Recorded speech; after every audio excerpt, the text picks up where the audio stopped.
খানা পিনা করতে হলে, আহার করতে হলে রিজিক তালাশের প্রয়োজন পড়বে, ব্যবসা বাণিজ্য জব ইত্যাদির প্রয়োজন পড়ে। সেগুলো হচ্ছে ইবাদত করার জন্য মাধ্যম। যেমন মনে করেন আপনি আপনার সন্তানকে বিদেশের মধ্যে পাঠাবেন, সন্তানকে বিদেশে পাঠানো আপনার প্রধান টার্গেট, প্রধান উদ্দেশ্য হচ্ছে সন্তানকে বিদেশে পাঠাবেন। বিদেশে পাঠাতে হলে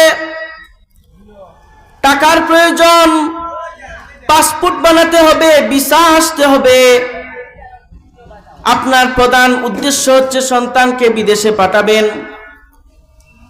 কিন্তু টাকা নাই, আপনি জমি বিক্রি করলেন, জমি বিক্রি করে টাকা ম্যানেজ করলেন, পাসপোর্ট বানালেন, ভিসাও চলে আসলো। সন্তানকে বিদেশে পাঠানোর উদ্দেশ্যে আপনি এত কষ্ট করে আপনার জমি বিক্রি করে দিলেন, পাসপোর্ট বানানো শেষ, ভিসাও এসে গেছে। যেদিন আপনার বিদেশে যাওয়ার তারিখ, বিদেশে যাওয়ার সময় যখন চলে আসলো, তখন আপনি বললেন না, আমার সন্তানকে আমি বিদেশের মধ্যে পাঠাবো না, সন্তানকে বিদেশে পাঠালে আমার কষ্ট সহ্য হবে না। এরকম বোকামি করে যদি আপনি সব কিছু শেষ করার পর প্রধান উদ্দেশ্য যখন পৌঁছলেন, তখন আপনি সন্তানকে বিদেশে পাঠালেন না, আপনার চাইতে বড় বোকা আর কেউ এই দুনিয়াতে নাই। ঠিক তেমনি ভাবে আল্লাহ পাক রব্বুল আলামিন দুনিয়ার মধ্যে পাঠিয়েছেন। আল্লাহ পাকের উদ্দেশ্য হচ্ছে ইবাদত করা। আমরা দুনিয়ার মধ্যে সুখ স্বাচ্ছন্দ্যে আছি, ব্যবসা বাণিজ্য বাড়ি গাড়ি দালান সব বানানো শেষ, কিন্তু প্রধান যে টার্গেট, আল্লাহ যে উদ্দেশ্যে আমাদেরকে সৃষ্টি করেছেন, তা হচ্ছে আল্লাহর ইবাদত করা। আমরা বাড়ি গাড়ি দালান সব কিছু বানাইলাম, কিন্তু আমরা আল্লাহর ইবাদতের মধ্যে গাফিল, ইবাদত করলাম না। আমাদের চাইতে বড় বোকা আর কেউ নাই। দুনিয়ার জিন্দেগিতে ইবাদত করব, পাশাপাশি আমরা এমন কিছু আমলের প্রতি খেয়াল রাখতে হবে যে আমল সমূহ যখন আমরা ইন্তেকাল করব, কবরের জিন্দেগিতে পৌঁছে যাব, কবরের জিন্দেগির মধ্যে আমরা থাকবো, তারপরেও আমাদের কিছু আমল যাবে। এমন কিছু আমলের প্রতি আমাদের খেয়াল রাখতে হবে। কেননা মানুষ যখন মারা যায়, তখন আমলের দরজা বন্ধ হয়ে যায়, আমলনামার দরজা বন্ধ হয়ে যায়, আমলনামার মধ্যে সব পৌঁছে না। যতদিন হায়াতে আছেন ততদিন ইবাদত করলেন, ততদিন সওয়াব হবে। মারা যাওয়ার পর আপনার আমলনামা বন্ধ হয়ে যাবে, যত আমালিয়ত আছে সব আমল বন্ধ হয়ে যাবে। ইন্তেকালের পরে আপনার আমলনামার মধ্যে সওয়াব এড হওয়ার আর কোনো সুযোগ নাই। কিন্তু 3টি আমল এমন রয়েছে, যে 3টি আমল যদি আপনি দুনিয়ার বুকের মধ্যে করে যান, আপনি কবরের জিন্দেগিতে কবরের মধ্যে থাকবেন, আপনার আমলনামার মধ্যে সবসময় সওয়াব এড হতে থাকবে। সেই 3টি আমল কি আমরা জানি। নবী করিম সাল্লাল্লাহু আলাইহি সাল্লাম বলেন, ইযা মাতাল ইনসান ইনকাতা আমালুহু ইল্লা মিন সালাস। মানুষ যখন ইন্তেকাল করে, মানুষ যখন মারা যায়, তখন মানুষের আমলের দরজা বন্ধ হয়ে যায়। কিন্তু 3টা আমল এমন রয়েছে যেগুলো বাকি থাকে, যেগুলোর দরজা খোলা থাকে, ইল্লা মিন সালাস। তার মধ্য থেকে 1 নম্বরটি হচ্ছে সাদাকাতিন জারিয়া। 1 নম্বর আমল হচ্ছে সদকায়ে জারিয়া। এমন কিছু সদকা আপনি করলেন, আপনার হিনে হায়াতে আপনি এমন কিছু সদকা করলেন, যেই সদকাটা জারি থাকে, অব্যাহত থাকে। এমন সদকা যদি আপনি করেন, আপনার ইন্তেকালের পরে আপনি কবরের মধ্যে থাকবেন, কিন্তু আপনার এই সদকার সওয়াবগুলো আপনার আমলনামার মধ্যে গিয়ে এড হতে থাকবে। যেমন মনে করেন আপনি মাদ্রাসার মধ্যে দান করলেন, সদকা করলেন, মসজিদের মধ্যে সদকা করলেন, মসজিদে সদকা করলেন। সারা জিন্দেগি যত মানুষ মসজিদের মধ্যে নামাজ পড়বে, এই মসজিদের মধ্যে নামাজ পড়বে, আপনি কবরের জিন্দেগিতে মধ্যে আপনার আমলনামার মধ্যে সওয়াব গিয়ে এড হতে থাকবে। এভাবে আপনি যদি কিছু দ্বীনি কাজের মধ্যে আপনার সদকা করে যান, এমন কিছু মাহফিলের মধ্যে আপনি সদকা করলেন, আপনার এই সদকার মাধ্যমে কিয়ামত পর্যন্ত যদি মাহফিল চলে, দিনে মাহফিল চলে, এর একটা সওয়াবের অংশ আপনার আমলনামার মধ্যে গিয়ে পৌঁছতে থাকবে। তাহলে মানুষ মারা যাওয়ার পর তিনটি আমল বাকি থাকে, তার মধ্যে এক নম্বরটি হচ্ছে সদকায়ে জারিয়া, দুই নম্বর হচ্ছে ইলমিন ইউনতাফাউ বিহি, এমন ইলম যে ইলম মানুষকে ফায়দা দেয়। আপনি দ্বীনি ইলম অর্জন করেছেন, দ্বীনি ইলম অর্জন করার পর এই দ্বীনি ইলম আরেকজনের কাছে পৌঁছে দিয়েছেন, আপনার ছাত্র হয়েছে, আপনার ছাত্র যখন উস্তাদ হবে তখন সে আরেকজনকে শিক্ষা দিবে, সে যখন উস্তাদ হবে সে আরেকজনকে শিক্ষা দিবে, এভাবে এই দ্বারা কিয়ামত পর্যন্ত জারি থাকবে। আপনি ইন্তেকাল করার পরেও আপনার কবরে আমলনামার মধ্যে আপনার সওয়াব গিয়ে অ্যাড হতে থাকবে। এমন ইলম যে ইলমটা ফায়দা কর, আও ইলমিন ইউনতাফাউ বি। খায়রুকুম মান তাআল্লামাল কুরআন ওয়া আল্লামা। নবী করিম সাল্লাল্লাহু আলাইহি সাল্লাম বলেন, খায়রুকুম মান তাআল্লামাল কুরআন ওয়া আল্লামা। বনি আদমের মধ্য থেকে সবথেকে উত্তম হচ্ছে ওই ব্যক্তি যে কোরআনে কারীম শিক্ষা করে এবং শিক্ষা দেয়। গোটা জগতের মধ্যে যত মানুষ রয়েছে সকল মানুষের চাইতে উত্তম হচ্ছে যারা কোরআনে কারীম শিখে এবং শিক্ষা দেয়। নবী করিম সাল্লাল্লাহু আলাইহি সাল্লাম বলেন, কুন আলিমান আও মুতাআল্লিমান আও মুঈনান আও মুহিব্বান ওয়ালা তাকুন খামিসান। নবী করিম সাল্লাল্লাহু আলাইহি সাল্লাম বলেন, আমার উম্মত তোমরা হয়তো আলিম হও, আও মুতাআল্লিমান, নতুবা তোমরা দ্বীনি ইলম অর্জন করো, দ্বীনি ইলম অর্জনের ছাত্র হও, আও মুঈনান, যদি এটাও সম্ভব না হয়, আলিম হতে পারলে না, দ্বীনি ইলম অর্জনের ছাত্র হতে পারলে না, তাহলে 3 নাম্বার হচ্ছে মুঈনান, তাদেরকে সহায়তা করো। তোমার সহায়তায় তারা যদি লেখাপড়া করে তাহলে সওয়াবের ভাগীদার তুমি হবে। 1 নাম্বার আলিম হতে পারলে না, ছাত্রও হতে পারলে না, তাহলে তুমি সাহায্যকারী হও। আর মুহিব্বান, যদি সাহায্যকারী হতে না পারো তাহলে 4 নাম্বার হচ্ছে মুহিব্বান, তাদেরকে মহব্বত করো। এই 4টি স্তরের মধ্যে থাকো, 4 শ্রেণীর মধ্যে থাকো। এই 4 শ্রেণী পেরিয়ে ওয়ালা তাকুন খামিসান, 5 নম্বরের মধ্যে পৌঁছিও না। তাহলে সদকায়ে জারিয়া গেল প্রথম নাম্বার। দ্বিতীয় নাম্বার হচ্ছে ইলমিন ইউনতাফাউ বিহি, এমন ইলম যে ইলমটা ফায়দাকর হবে। আমাদের সমাজের মধ্যে মানুষ সম্মানী হয়, মানুষ সমাজের মধ্যে সম্মান পায়। 3 দল মানুষ সম্মান পায়। 1 নাম্বার হচ্ছে যাদের প্রচুর টাকা থাকে, সমাজের মধ্যে যাদের প্রচুর টাকা আছে তারা সম্মান পায়। 2 নাম্বার ওই দল সম্মান পায় যারা ক্ষমতাবান, যাদের ক্ষমতা রয়েছে তারা সম্মান পায়। 3য় দল হচ্ছে যাদের ইলম রয়েছে তারা আমাদের সমাজের মধ্যে সম্মান পায়। সম্পদ যত বাড়বে শত্রু তত বাড়বে, ক্ষমতা যত বাড়বে, যত বড় ক্ষমতা থাকবে শত্রু তত বেশি থাকবে। কিন্তু 3য় দল যেটা ইলম যার যত বেশি থাকবে শত্রু তত কমবে, মুহিব্বিন তত বাড়বে। নবী করিম সাল্লাল্লাহু আলাইহি সাল্লাম ইন্তেকালের পরে 3 নাম্বার যেটি আমল বাকি থাকে তা হচ্ছে আওয়ালাদিন সালিহিন ইয়াদউলা, নেক সন্তান।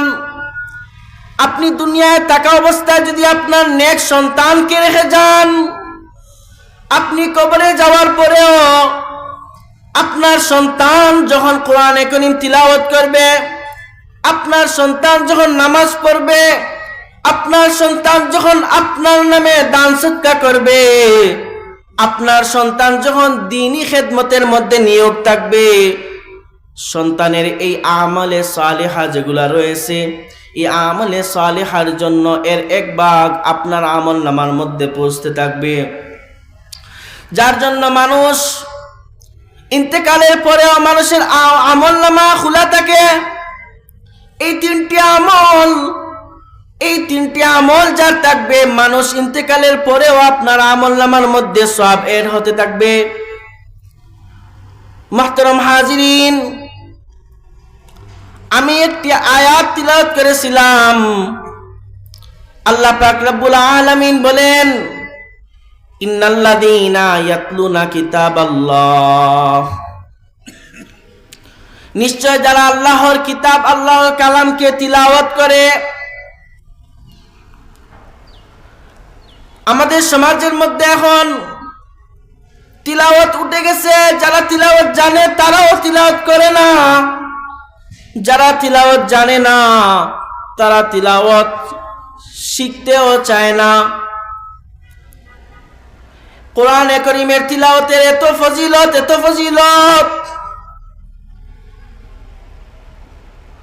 আল্লাহর নবী সাহাবী উসাইদ ইবনে হুযাইর নামে একজন সাহাবী ছিলেন।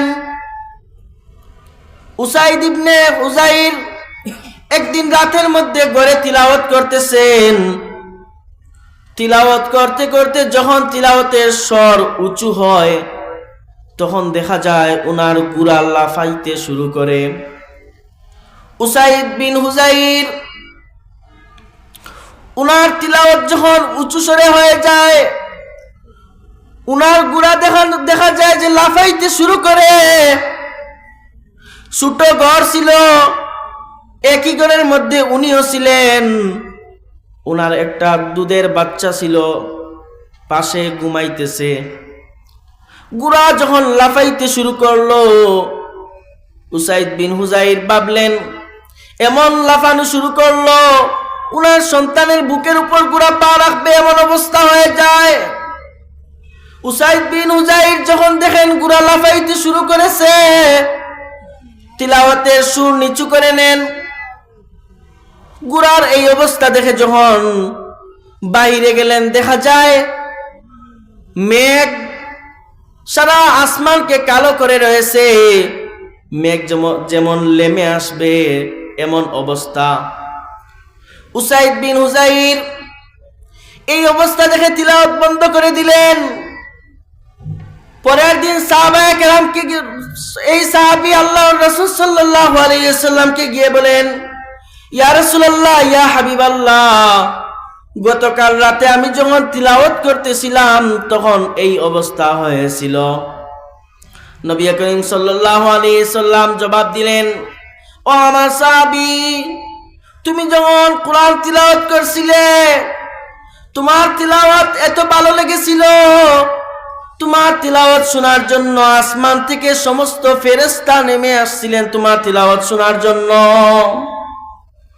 যদি তুমি তিলাওয়াত বন্ধ না করতে, তাহলে ফেরেশতাদেরকে তুমিও নিজের চোখে দেখতে পারতে, এবং যখন ভোর হতো আশপাশের মানুষ তোমার বাড়িতে চলে আসতো, আর সকল মানুষ নিজের চক্ষু দিয়ে এই ফেরেশতাদেরকে দেখতে পারত। মুহতারাম হাজিরিন, এই কোরআনে কারীম তিলাওয়াত করলেই সওয়াব, বুঝে তিলাওয়াত করলেও সওয়াব, না বুঝে তিলাওয়াত করলেও সওয়াব, দেখে তিলাওয়াত করলেও সওয়াব, না দেখে তিলাওয়াত করলেও সওয়াব। এই কোরআনে কারীম তিলাওয়াত সওয়াবের কোনো শেষ নেই। নবী করিম সাল্লাল্লাহু আলাইহি ওয়াসাল্লাম বলেন, মান ক্বারাআ হারফান মিন কিতাবিল্লাহ ফালাহু হাসানা ওয়াল হাসানাতু বিআশরি আমসালিহা। মান ক্বারাআ হারফান মিন কিতাবিল্লাহ, যেই ব্যক্তি আল্লাহর কালাম থেকে একটি হরফ তিলাওয়াত করবে, ওই ব্যক্তির আমলনামার মধ্যে 10 নেকি চলে যাবে। একটি অক্ষর বলতে কি নবী করিম সাল্লাল্লাহু আলাইহি ওয়াসাল্লাম এই হাদিসের মধ্যে ব্যঙ্গে বলেছেন, লা কুলু আলিফ লাম মিম হারফুন ওয়ালাকিন আলিফুন হারফুন ওয়া লামুন হারফুন ওয়া মিমুন হারফুন। যে ব্যক্তি আলিফ লাম মিম পড়ল, নবী করিম সাল্লাল্লাহু আলাইহি সাল্লাম চিন্তা করলেন, একটি অক্ষর বলতে যদি আমার উম্মত বুঝতে ভুল করে মনে করতে পারে আলিফ লাম মিম পড়ার পর 1 নেকি হয়েছে, 10 নেকি হয়েছে, নবী করিম সাল্লাল্লাহু আলাইহি সাল্লাম বলেন, না না, আলিফ লাম মিম পরে 10 নেকি হয় নাই, আলিফ বলায় 1 নেকি হয়েছে, লাম পড়ায় আরো 10 নেকি হয়েছে, মিম পড়ার পর আরো 10 নেকি। আলিফ লাম মিম যে ব্যক্তি পড়লো তার আমলনামার মধ্যে 30 নেকি হয়ে গেল। যার জন্য এই কোরআনে কারীমকে বুঝে পড়লেও সওয়াব, না বুঝে পড়লেও সওয়াব। প্রতিটি হরফ, প্রতিটি অক্ষরের বিনিময়ে 10টি করে আমল তার আমলনামার মধ্যে পৌঁছে যাবে। মুহতারাম হাজিরিন,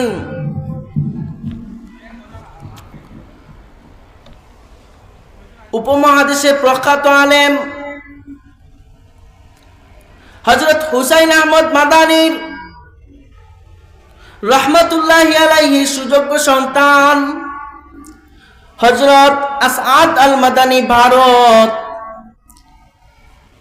উনি একবার বাংলাদেশের মধ্যে আসছিলেন। বাংলাদেশে এসে তিনি কোরআনে কারীম তিলাওয়াতের ফজিলত বর্ণনা করতে গিয়ে হিন্দুস্তানের একটি ঘটনা বর্ণনা করেছিলেন। হিন্দুস্তানের একটি বস্তি রয়েছে, এই বস্তির মধ্যে যত মানুষ রয়েছেন সবাই ছিল মূর্খ। তাদের বস্তির মধ্যে শিক্ষিত কেউ ছিল না, কোরআনে কারীমের তিলাওয়াত কেউ জানে না, নামাজ কিভাবে পড়তে হয় জানে না, রোজা রাখা কিভাবে রাখতে হয় জানে না। এই বস্তির মধ্যে সবাই মূর্খ। এই বস্তির একজন ব্যক্তি ইন্তেকাল করলো, বস্তির সবাই মিলে তাকে গোসল করাইলো, কাফন পরিধান করাইলো, কিন্তু জানাজার নামাজ কিভাবে পড়াবে? তারা সবাই তো মূর্খ, জানাজার নামাজ তারা কিভাবে পড়াবে? জানাজার নামাজ পড়াইতে পারে না, কি করবে? বস্তির সবাই বসলো পরামর্শ করার জন্য। বস্তির সবাই পরামর্শ করে সিদ্ধান্তে পৌঁছলো, আমরা কাফন পরিধান করিয়ে লাশকে নিয়ে রাস্তার মধ্যে গিয়ে দাঁড়িয়ে থাকবো। যদি রাস্তা দিয়ে কাউকে যেতে দেখি কোনো আলেমকে, তাহলে আমরা তাকে ধরিয়ে জানাজার নামাজ পড়ানোর জন্য বলবো। এই সিদ্ধান্তে বস্তির সবাই পৌঁছলো। সিদ্ধান্ত অনুযায়ী লাশকে নিয়ে তারা রাস্তার মধ্যে গিয়ে দাঁড়িয়ে থাকলো। হঠাৎ দেখা যায় একজন মানুষ বাইসাইকেলে করে আসতেছেন, মুখের মধ্যে দাড়ি, মাথায় টুপি, পরনে পাঞ্জাবি। তারা সকলে বললেন, মনে হয় উনি হুজুর, উনার মাধ্যমে জানাজার নামাজ পড়া যাবে। যখন উনি নিকটে আসলেন, সকলে মিলে উনাকে আটকালেন। উনি দেখে বললেন, কি ব্যাপার, লাশকে নিয়ে ভাবে রাস্তার মধ্যে দাঁড়ানো কেন? তারা বলল, আমরা সবাই মূর্খ, আমাদের মধ্যে কেউ তিলাওয়াত জানে না, নামাজ জানে না, আমরা কেউ জানি না। আমাদের এই ভাই ইন্তেকাল করেছে, এখন জানাজার নামাজ কিভাবে পড়বো আমরা তো জানি না। আল্লাহর দোহাই লাগে, আপনি আমাদের এই ভাইয়ের জানাজাটা পড়িয়ে দিয়ে যান। ওই হুজুর বললেন, আমার অফিসের কাজ রয়েছে। কিন্তু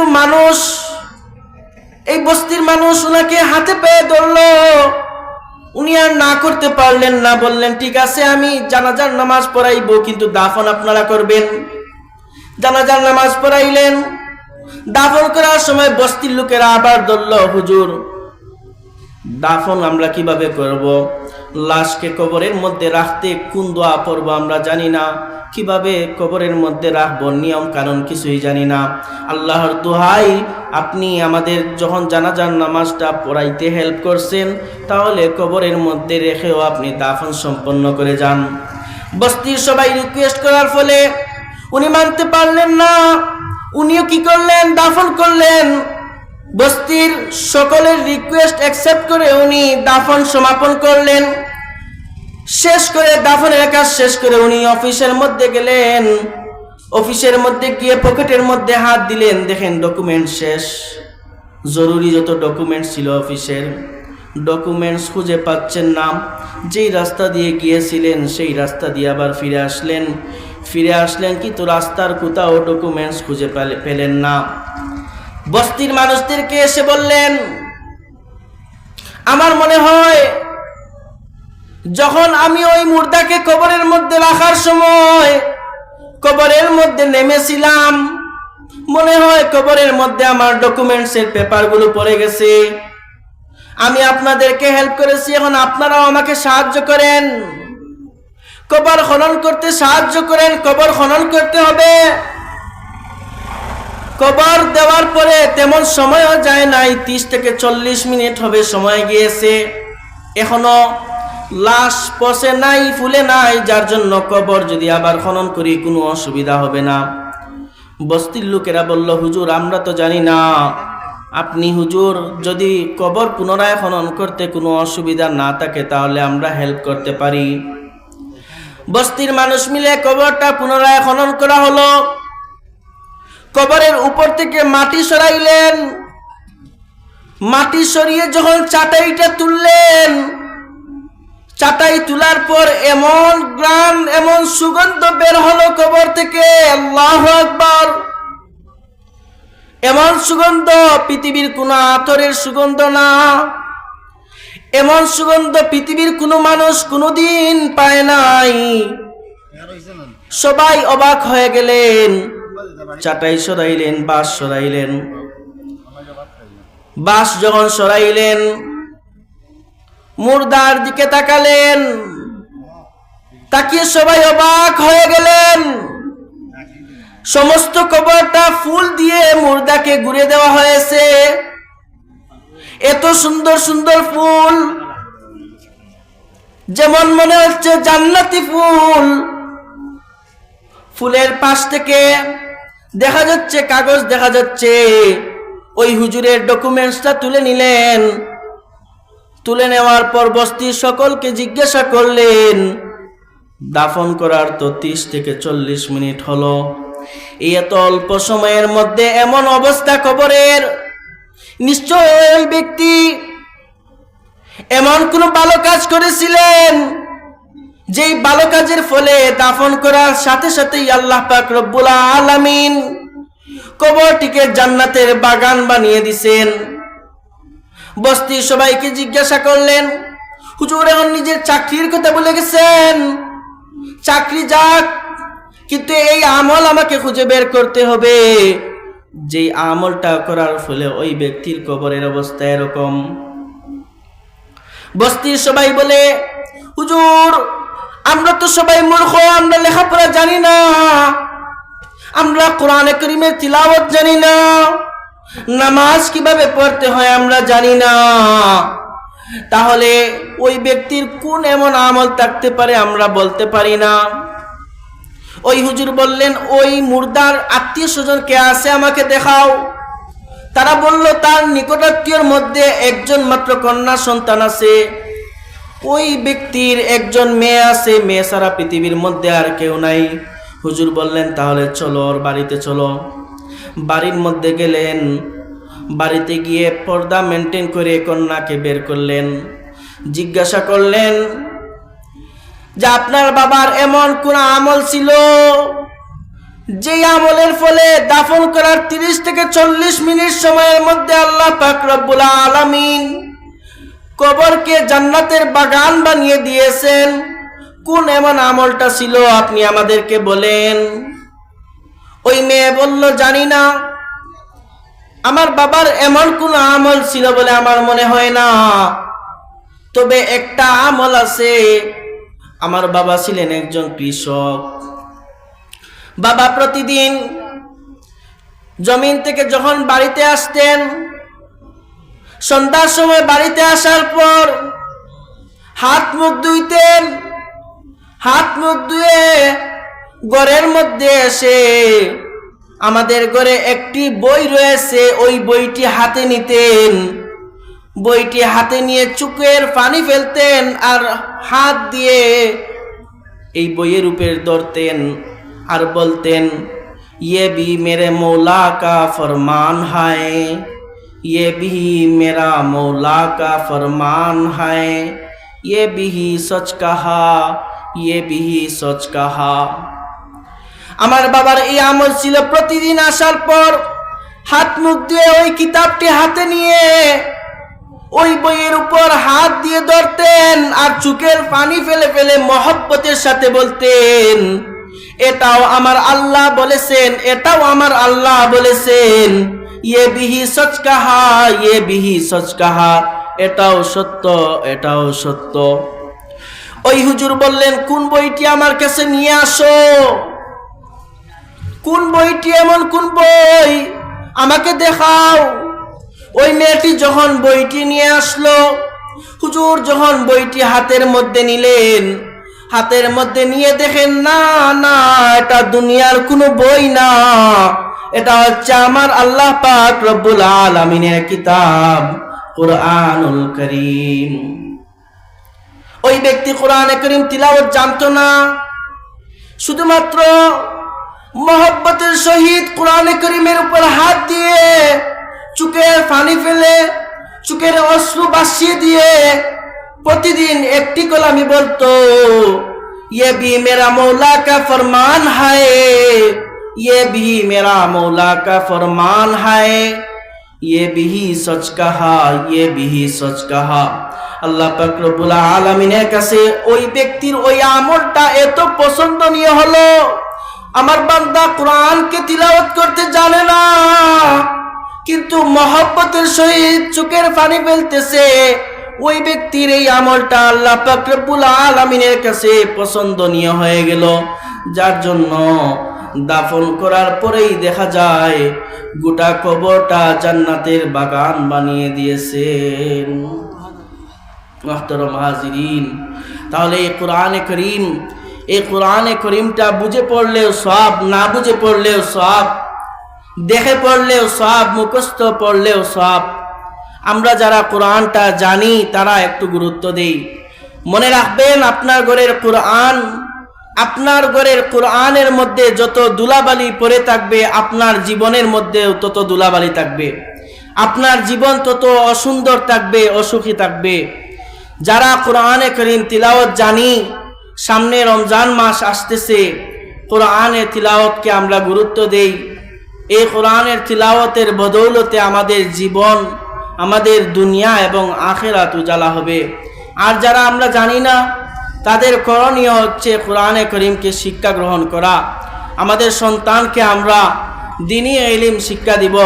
তালাবুল ইলমি ফারিজাতুন আলা কুল্লি মুসলিমিন ওয়া মুসলিমাতিন।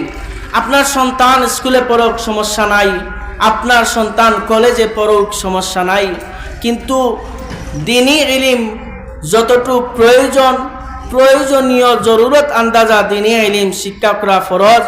যার জন্য আপনার সন্তানকে প্রয়োজনীয় নামাজ, তিলাওয়াত এবং দ্বীনের যত মাসাইল আছে ততটুক শিক্ষা দিয়ে তারপর আপনার সন্তানকে স্কুলে দেন। যাদের বয়স হয়ে গেছে, আমরা কোরআন পড়া জানি না, আমাদের জন্য একটা রাস্তা আছে, তা হচ্ছে দাওয়াতে তাবলীগ। তার মাধ্যমে আমরা শিক্ষা, এই কোরআনে কারীম তিলাওয়াত শেখার চেষ্টা করব।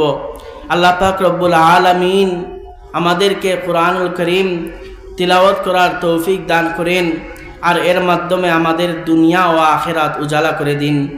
আমিন। ওয়া আখিরু দাওয়ানা আলহামদুলিল্লাহি রাব্বিল আলামিন।